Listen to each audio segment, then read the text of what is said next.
Miami. The humid air clung to me like a second skin, just like the weight of the Pierce legacy. Pierce gems.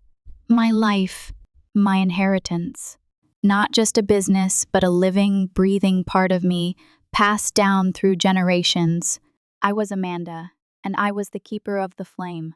My fingers, stained with polishing compound, traced the lines of a rough-cut emerald. Dad used to say, "It's not just pretty, Mandy, it's a story." A story I felt compelled to tell, one sparkling facet at a time. But that story felt like a cage sometimes. Beautiful, gilded, but still a cage. The Gemstone Society Gala. Unnecessary evil. Glitz, glamour, and the constant hum of whispered deals. I wore my new emerald gown, a defiant splash of color against the backdrop of stuffy tradition. It felt good, empowering, but I was acutely aware of the predatory eyes scanning me and my jewelry. Marjorie, a regular, gushed over my ring. "Stunning, darling. Simply must have one, the usual dance." I plastered on a smile, the practiced charm of a businesswoman. But inside, I felt a hollow ache. Was this all I was? A gem peddler in a city obsessed with superficiality? Then he appeared. Jason Ranfield. Ranfield. The name echoed in my head like a thunderclap. The jewelry dynasty. The competition. The untouchables. And there he was, his blue eyes like glacial lakes, his smile, predatory. "Amanda Pierce, isn't it? Pleasure to finally meet you." His voice was a low rumble, a vibration that settled deep in my chest. He claimed to have heard about my work, admired it even. Flattery. I smelled it a mile away. Ranfield. The first managed, my voice a little shaky. "Didn't realize you'd be here." "Wouldn't miss it," he said, his gaze intense. "Especially with a talent like yours on display. I was actually hoping we could discuss a potential collaboration." "Dinner next week? Dinner? Collaboration?" My head swam. This could change everything. Take Pierce Gems to heights I'd only dreamed of. But the warning bells were screaming in my ears. "Ranfield! Competitor! Enemy!" "Dinner sounds great," I said, the words slipping out before I could stop them. I saw his smile widen, a flash of white teeth in the dim light. A wolf in sheep's clothing. The rest of the gala was a blur. Jason's eyes followed me, a constant, unnerving pressure. Every smile, every handshake felt calculated, rehearsed. He left me feeling like a pawn in some elaborate game.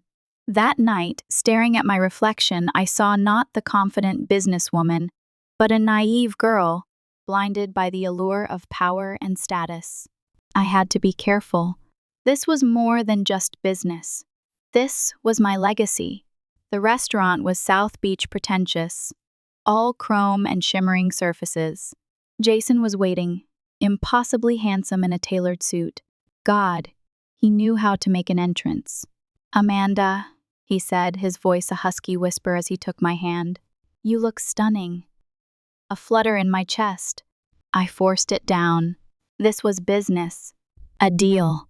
Nothing more. He talked about our shared passion, the artistry, the challenges. It was intoxicating. He made me feel understood, seen. Something I rarely experienced in the cutthroat world of high-end jewelry. Then came the pitch. Collaboration. Pierce Gems' brilliance combined with Ranfield resources. Revolutionary, he called it. Our techniques, our trade secrets. They'd remain separate, of course, he said, his eyes holding mine. Separate?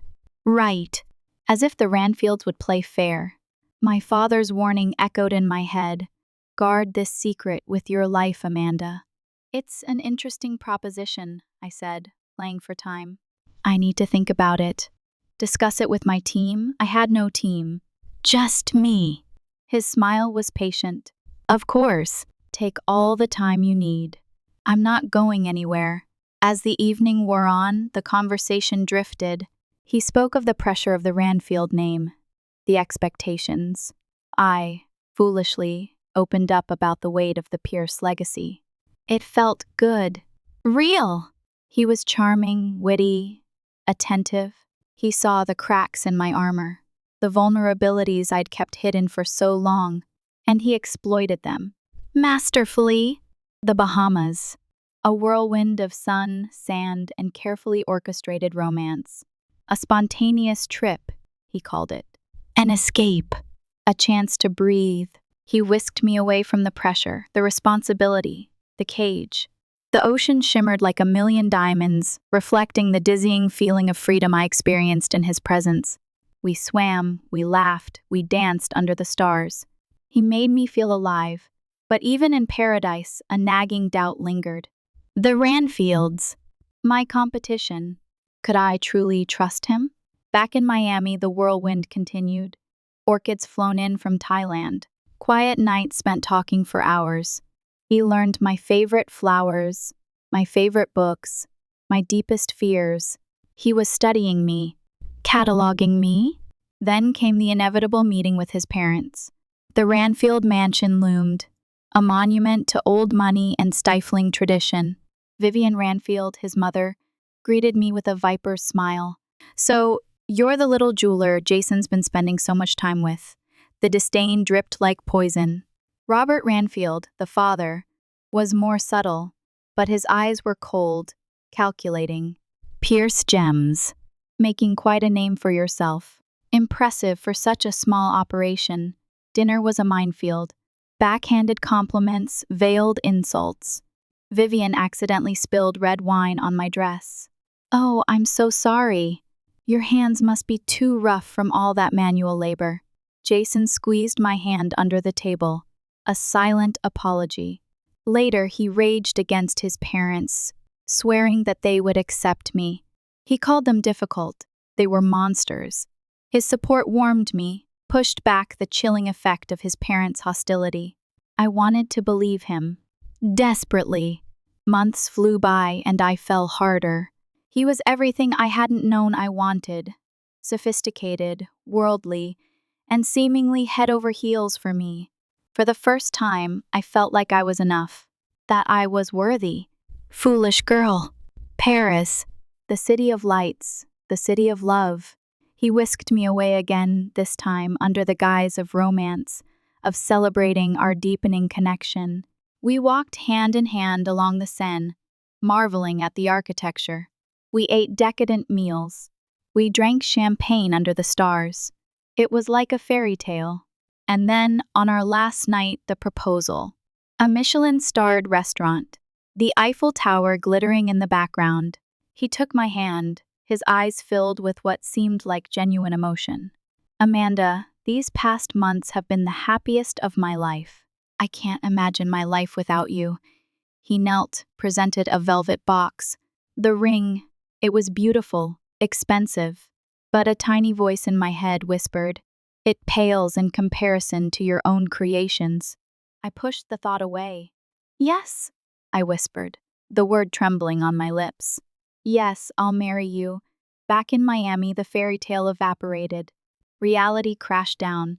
Jason's parents insisted on throwing an engagement party, thrusting me into a world I didn't belong to. A world of obscene wealth and shallow pretense. Vivian cornered me again, her smile razor sharp. "Amanda, darling, we were all quite surprised when Jason announced your engagement. It's not often a Ranfield marries outside our social circle." Before I could retort, Jason appeared, his arm possessively around my waist. "Mother, I hope you're not giving Amanda a hard time." "Of course not, darling. Just welcoming her to the family." Her eyes said something else entirely. Later, slow dancing under a chandelier, Jason whispered, "Why don't you make a special piece for my mother? As a peace offering? Show her what you can do." The Pierce family secret. Something I'd never shared, not even with him. But maybe he was right. Maybe this could bridge the gap. The necklace. The olive branch. My downfall. I poured my heart and soul into it. Rare pink diamonds, a flawless blue sapphire. A masterpiece. My masterpiece. A symbol of love, acceptance, and naive trust. He visited my workshop, his eyes wide with admiration. Amanda, it's incredible. I've never seen anything like it. Pride swelled in my chest. Do you think your mother will like it? He nodded, his gaze fixed on the necklace. She'd be a fool not to. The way it catches the light, almost otherworldly. The pierced touch. The kiss of death. The following week, I was at the Ranfield mansion for another agonizing wedding planning session. The caterers were loud, the florists louder, and the event planner, who looked like she hadn't slept in days, made it all the more stressful. I was having a hard time thinking. I kept telling myself that it would all be over soon. I'd have the wedding behind me and finally be able to just be married to Jason. I really hoped his parents would be nicer. I wanted them to like me. Suddenly, raised voices echoed from down the hall. Curiosity piqued. I slipped away, drawn to the sound like a moth to a flame. I edged closer, my heart pounding in my chest. The voices grew clearer, angrier. I reached the partially open door. Peeking through the crack, I saw Jason pacing, a glass of wine in his hand, his face contorted in a way I'd never seen before. "You're being ridiculous, Jason," Robert Ranfield boomed. "This marriage is a golden opportunity.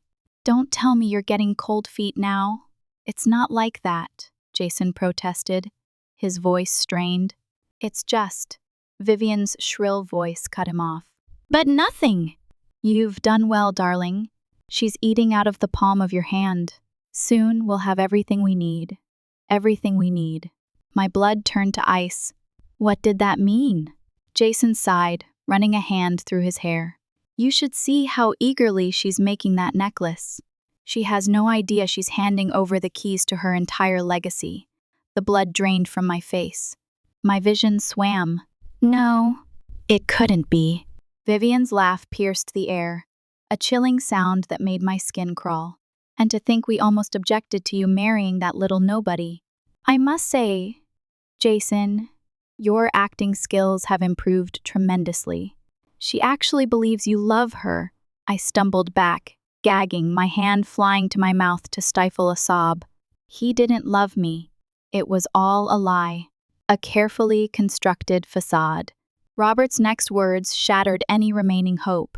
"Once we have the pure secret, we'll corner the market. Who cares if her quaint little shop goes under? It's just business after all, it's just business." The words echoed in my head, cold and cruel. My heart shattered. The man I thought I loved, the man I'd promised to spend my life with, had been using me. All along. I fled, tears streaming down my face, the world spinning around me. That night, I lay in bed, staring at the ceiling, the truth crushing me.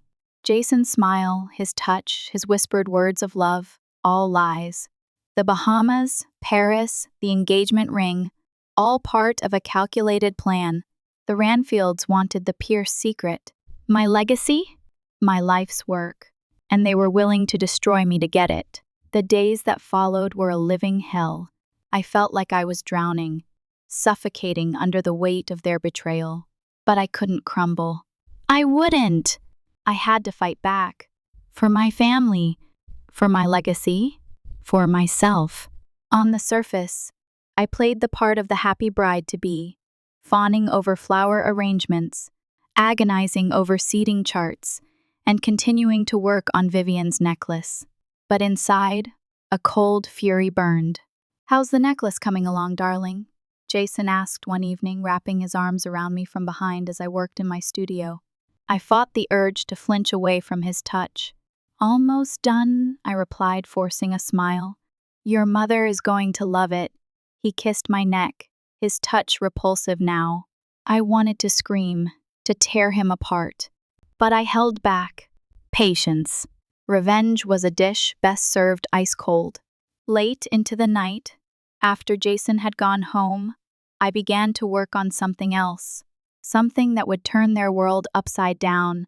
I would use their treachery as fuel, as my muse. A new collection, each piece a work of art, telling the story of betrayal through intricate designs and carefully chosen gems. The art of betrayal. But jewelry wasn't enough. I needed proof, evidence, something that would expose their lies to the world. One day, while Jason was at a business meeting, I broke into his home office. I bypassed the security, logged onto his computer, and copied every file I could find onto a hard drive. I spent hours poring over Ranfield Company documents, searching for discrepancies, signs of wrongdoing. It was tedious, painstaking work, but my determination fueled me. I knew they were hiding something. They were always hiding something. One night, as I was going through a stack of financial reports, I found it. The Ranfields had been systematically replacing high-quality gems with cheaper alternatives in their jewelry, scamming their customers out of millions. I dug deeper and found a pattern. They'd been doing it for years. I printed out the reports. I read the stories and saw the horror and the deception. I wanted to do something to expose them. But that wasn't all. I needed proof of their plot against me, against Pierce Gems. Something concrete, undeniable. I bought a small, high-quality recording device and began carrying it with me everywhere. I turned it on every time I talked to Jason, every time I met with his parents. It felt dirty, sneaky, but I reminded myself that they had started this game. I was just finishing it. As the final week before the wedding arrived, I put the finishing touches on my plan. I had evidence of the Ranfield gem scam, recordings of their plot against me, the Art of Betrayal collection. I was ready. The morning of the wedding dawned bright and clear. A perfect Miami day. The sun was blazing, the water sparkling, the air thick with anticipation. I arrived at the beachfront venue, my heart pounding, my hands clammy. I was terrified, but my resolve was stronger than my fear. I clutched my velvet-lined case, containing the collection and the evidence, like a lifeline. "Amanda! There you are!" Jason's best man, Mark, called out as I entered. "Everyone's been looking for you. Are you ready?" I gave him a tight smile. "More ready than you know." As I was ushered into a private room to wait, I could hear the murmur of guests arriving outside. Miami's elite, all gathered to witness what they thought would be the society wedding of the year. They were in for a surprise. I took a deep breath, trying to calm my racing heart. I thought of my father, of the Pierce legacy, of everything the Ranfields were trying to steal. The wedding march began to play. I started my walk down the aisle, my head held high. Every step was a declaration of defiance. Faces turned to watch me, smiling, expectant. I saw Vivian and Robert in the front row, looking smug and satisfied. Jason waited at the altar, beaming at me. He looked handsome, deceptive, a monster in disguise. As I reached the altar, instead of taking Jason's hand, I turned to face the assembled guests. "I'm afraid there won't be a wedding today," I announced, my voice clear and strong. Gasps echoed through the crowd. Jason's smile vanished, replaced by confusion, then anger. "Amanda, what are you doing?" I ignored him, addressing the guests instead. "Instead, I'll be unveiling my newest collection, The Art of Betrayal." I opened the case, revealing the pieces one by one. The snake bracelet, representing deceit. The shattered diamond ring, symbolizing broken trust. The color-changing teardrop earrings, reflecting the shifting nature of lies. With each piece, I explained the symbolism, the story behind the design. I saw understanding, then horror, dawn on the Ranfield faces. And for the grand finale, I said, pulling out Vivian's necklace, a special commission with a hidden message. I held the necklace up to the light, revealing the word liar spelled out in tiny pink diamonds, barely visible to the naked eye. The crowd gasped again, this time in a mix of shock and admiration. I stared straight at Vivian as I said the word. I said it for the whole world. "Amanda, stop this nonsense right now." Robert Ranfield bellowed, his face red with rage. But I was beyond stopping. I'd come too far. I had nothing left to lose. I pulled out the documents I'd gathered, the recordings I'd made. "The Ranfields aren't just liars in love," I announced, my voice ringing with conviction. "They're liars in business too. I laid out the evidence of their gem scam, playing snippets of the recordings, exposing their plot against me and Pierce Gems. With each revelation, the crowd's murmurs grew louder, shocked faces turning to the Ranfields for explanation. "This is preposterous," Vivian shrieked, but her voice was shaking. "She's delusional." I looked at them and felt nothing. They were pathetic. Security moved in, escorting the sputtering Ranfields out of the venue. The crowd parted like the Red Sea. I addressed the crowd one final time, my voice filled with a mix of pain and triumph. "I stand before you not as a bride, but as a businesswoman, protecting her legacy. Pierce Gems will continue to create beauty and brilliance without compromising our integrity." Then I turned and walked away, leaving the chaos behind me. The aftermath was a maelstrom. The wedding that wasn't became a media circus. The papers ran headlines. "Jewel of deception. Heiress exposes $1 million scam and love, lies, and luxury. The Pierce Ranfield saga." I saw my face plastered across magazines, newspapers, and TV screens. Reporters clamored for interviews. Lawyers circled like vultures. Hollywood producers called, wanting to turn my story into a movie. I retreated to my workshop, seeking solace in the familiar comfort of my craft. The world outside was a whirlwind of noise and speculation, but in here, surrounded by my tools and my gems, I felt safe. Sarah, my best friend and now my lawyer, burst through the door, her arms overflowing with newspapers and legal documents. "Amanda," she said, dropping everything on my workbench, "we need to talk strategy." I was drained but resolute. My reputation, my business, my legacy had been targeted. I was not going to back down. Over the next few weeks, I carefully chose which interviews to give. I spoke about the importance of transparency in the jewelry business, the need for stricter regulations, and my vision for a more ethical industry. The story evolved from one of personal betrayal to a larger commentary on corporate greed and the exploitation of consumers. I became a symbol of defiance. The Ranfield empire crumbled under the weight of the scandal.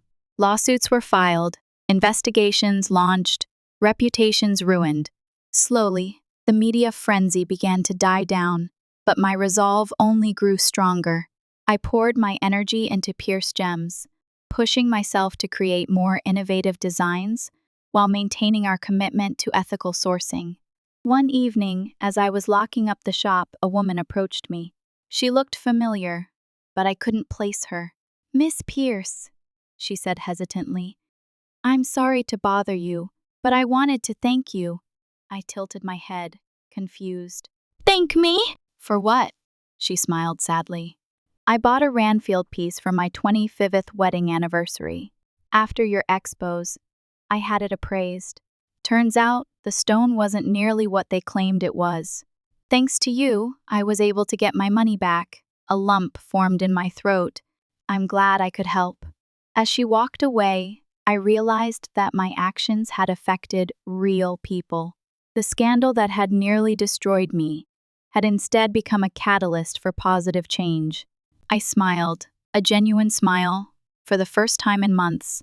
I had lost a love, but I had found something much more important. I had found my voice, my purpose. I stepped back into my workshop, my heart filled with a new sense of hope. And I, Amanda Pierce, was just getting started. The weight of the Pierce legacy still rested on my shoulders, but it felt lighter now, less like a burden and more like a guiding force. The workshop, once a refuge from the world, became my sanctuary, a place where I could create, innovate, and rebuild. I threw myself into my work, fueled by a renewed sense of purpose. I had to not only rebuild Pierce Gems, but elevate it, make it stronger, better, and more ethical than ever before. I decided to focus on unique, ethically sourced gemstones, pieces that told a story not just of beauty, but of responsibility. I traveled to mines in Africa and South America, meeting the miners, learning about their lives, and ensuring fair wages and safe working conditions. I wanted pierced gems to be a symbol of integrity, a beacon of hope in an industry often plagued by exploitation. The Art of Betrayal collection, once a symbol of my personal pain, became a symbol of resilience. I showcased it in galleries around the world, not just as jewelry but as art, as a statement. People were drawn to the story behind the pieces, to the raw emotion and the message of empowerment. The orders poured in, not just from wealthy socialites, but from ordinary people who were inspired by my story. Women who had been wronged, betrayed, or silenced. They saw in me a reflection of their own strength, their own desire to overcome adversity. One day, I received an invitation to speak at a conference on ethical sourcing in the jewelry industry. I was hesitant at first, but Sarah convinced me that it was an important opportunity to share my story and advocate for change. Standing on that stage, in front of a room full of industry leaders, I felt a surge of nervous energy. But as I began to speak, my voice grew stronger, more confident. I talked about the importance of transparency, of fair labor practices, and of respecting the environment. I told my story, the story of pierced gems, the story of Jason Ranfield, and the story of my own rebirth. The room was silent, captivated. When I finished, the audience erupted in applause. I received a standing ovation. Many approached me afterward, thanking me for my courage and promising to make changes in their own businesses. That day, I realized that I had found my true calling, to use my voice, my platform, to advocate for a better world. I had turned my personal tragedy into a force for good. Months turned into years. Pierced Gems thrived, becoming a global brand known for its ethical practices and innovative designs. I traveled the world, showcasing my collections, speaking at conferences, and meeting with designers and artisans.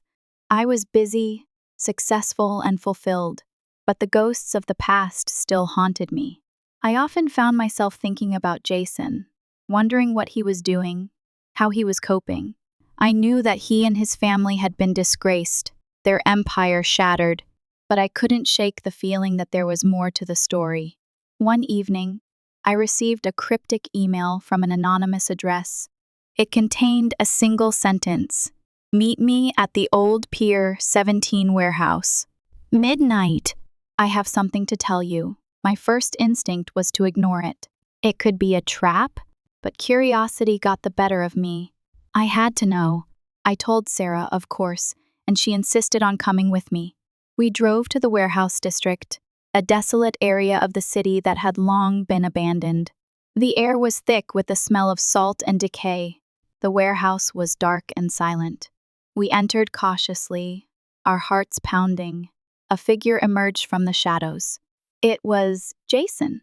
He looked gaunt and disheveled, a shadow of his former self. "Amanda," he said, his voice hoarse. "Thank you for coming." I stared at him, my emotions swirling. Anger, pain, resentment, and a strange sense of pity. "What do you want, Jason?" I asked, my voice cold. He sighed. "I wanted to apologize.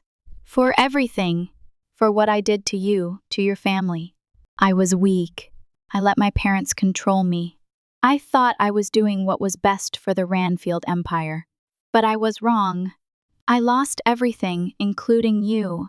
I didn't say anything, just continued to stare at him. He took a step closer, his eyes pleading. "I know I don't deserve your forgiveness, but I had to tell you the truth. My parents, they manipulated me from the beginning. They used me. They taught me that the end justifies the means." He paused, taking a deep breath. "But there's something else. Something you need to know. The gem scam, it wasn't just about money. It was about power. My parents wanted to control the entire industry. They wanted to destroy anyone who stood in their way." "And what about the Pierce secret?" I asked, my voice trembling. "Was that just about cornering the market?" He shook his head. "No, it was about something more. My mother, she was obsessed with your family. She believed that your technique was unnatural. She thought that you were using some kind of magic. She wanted to destroy it, to erase it from existence. My blood ran cold. Vivian Ranfield wasn't just greedy. She was insane. I know this doesn't excuse what I did, Jason continued, but I wanted you to know the truth. My parents are monsters, and I helped them. He reached into his pocket and pulled out a small USB drive. This contains evidence. Proof that my parents orchestrated the entire scheme. It will help you bring them to justice. I hesitated, then took the drive. I didn't know if I could trust him, but I had to try. Why are you doing this, Jason? I asked. He looked at me, his eyes filled with regret. Because I still love you, Amanda, and because I know that what I did was unforgivable. This is the least I can do to try to make amends. With that, he turned and disappeared back into the shadows. Sarah and I stood there for a long time, staring at the empty space where he had been. I didn't know what to believe. I didn't know if he was telling the truth, but I knew that I had to find out. I handed the USB drive over to the authorities, along with all the other evidence I had gathered. The investigation was reopened, and the Ranfields were brought back to court. This time, there was no doubt. The evidence was overwhelming. Jason's testimony, along with the documents on the drive, proved beyond a shadow of a doubt that Vivian and Robert Ranfield were guilty of fraud, conspiracy, and a host of other crimes. They were convicted and sentenced to prison. Their empire was gone, their reputation ruined, their lives destroyed.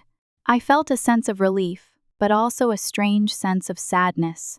I didn't revel in their downfall. I just felt empty. I visited Jason in prison. He was a changed man, humbled and remorseful. He didn't ask for my forgiveness, but he did thank me for exposing his parents. He said that it was the best thing that could have happened to him. I know I can never make amends for what I did, he said, but I hope that one day you can find it in your heart to forgive me. I didn't know if I could ever forgive him completely, but I did acknowledge his remorse. He was a victim too, in his own way. I left the prison feeling a sense of closure. The ghosts of the past were finally starting to fade. I continued to focus on Pierce Gems, expanding our operations, supporting ethical mining practices, and advocating for change in the industry. I started a foundation to support women entrepreneurs in developing countries, giving them the resources and training they needed to build their own businesses. I found love again with a man who appreciated me for who I was, not for my legacy or my connections. He was a kind, compassionate, and supportive partner who respected my work and encouraged my ambitions. One day, I was sitting in my workshop, working on a new design. It was a necklace, a simple but elegant piece made with ethically sourced diamonds and a rare blue sapphire. I called it Resilience. As I held it in my hands, I thought about everything that had happened. The betrayal, the pain, the triumph, the healing. I had come full circle. I had turned my personal tragedy into a source of strength. The Pierce legacy still rested on my shoulders, but it no longer felt like a burden. It was a reminder of where I came from, of the values that I held dear, and of the responsibility that I had to use my power for good. I smiled. I was Amanda Pierce. I was a jeweler, an entrepreneur, an advocate, and a survivor. And my story was just beginning. Years drifted by, marked by milestones both professional and personal. Pierce Gems became synonymous with ethical luxury, a beacon of conscious consumerism in a world often blinded by sparkle. The foundation I established flourished, empowering women across the globe to carve their own paths, their stories interwoven with threads of resilience, mirroring my own. My personal life was a quiet symphony of contentment, filled with the unwavering love and support of my partner, Daniel, a marine biologist who shared my passion for protecting the planet. One sun-drenched afternoon, as I sat in my now vastly expanded workshop, a testament to both artistic vision and business acumen, I received an unexpected visitor. A young woman, barely out of her teens, stood nervously at the entrance, clutching a worn leather-bound book. Her eyes, wide with a mixture of awe and trepidation, reminded me of my own younger self. Miss Pierce? She stammered, her voice barely a whisper. My name is Alara. I work at the Ranfield Foundation. My breath caught in my throat. The Ranfield Foundation? After all that had happened, the name still held a sting. But the Ranfield name was now just a footnote. What can I do for you, Alara? I asked, my voice carefully neutral. Alara hesitated, her fingers tracing the faded inscription on the book. This belonged to Vivian Ranfield, she explained. She left instructions that it be delivered to you, should the Foundation ever be in a position to make amends. Intrigue warred with a deep-seated mistrust. I extended my hand cautiously. The book, when she placed it in my palm, felt strangely heavy, laden with unspoken history. I don't understand, I said, my brow furrowed. Why would Vivian Ranfield leave something for me? Alara shrugged, her expression a mixture of confusion and empathy. I don't know the details, Miss Pierce, but I do know that she seemed to regret many things towards the end of her life. She spoke often of the damage done and the paths not taken. With trembling fingers, I opened the book. It was a journal, filled with Vivian Ranfield's handwriting. The early entries were filled with the same venomous arrogance I remembered, detailing her ambition to crush Pierce Gems and control the entire industry. But as I turned the pages, the tone shifted, grew more introspective, more regretful. Vivian wrote of her obsession with the Pierce family secret. Fueled by a superstitious fear of its perceived power, she confessed to manipulating Jason, to using him as a pawn in her twisted game. She acknowledged the devastation she had wrought, not only on my life but also on her own family. The final entry, written just days before her death, was a plea for forgiveness. She wrote of the darkness that had consumed her, of the emptiness she had tried to fill with wealth and power. She expressed a desperate hope that, in some small way, her foundation could help to undo the damage she had caused. I closed the journal, tears blurring my vision. Vivian Ranfield's confession didn't excuse her actions, but it did offer a glimmer of understanding, a glimpse into the tortured soul of a woman consumed by ambition and fear. I looked up at Alara, who was watching me with concerned eyes. Thank you, I said, my voice thick with emotion. Thank you for bringing me this. Alara smiled softly. The Ranfield Foundation is committed to making a positive impact on the world, Miss Pierce, she said. We hope that one day we can earn your trust. As Alara left, I sat alone in my workshop, the journal resting on my workbench. I realized that forgiveness wasn't about condoning the past, but about releasing its hold on the present. It was about choosing to move forward, to build a better future, free from the shackles of resentment and bitterness. I decided to partner with the Ranfield Foundation, to use our combined resources to support ethical mining practices and empower women in the jewelry industry. It was a symbolic gesture, a testament to the power of reconciliation and the possibility of redemption. I turned to my workbench, picked up a new gemstone, and began to work. The light caught the facets, illuminating its inner fire. The legacy of Pierce Gems would continue, not as a symbol of personal triumph, but as a beacon of hope, integrity, and the enduring power of the human spirit. The future shimmered, bright with promise,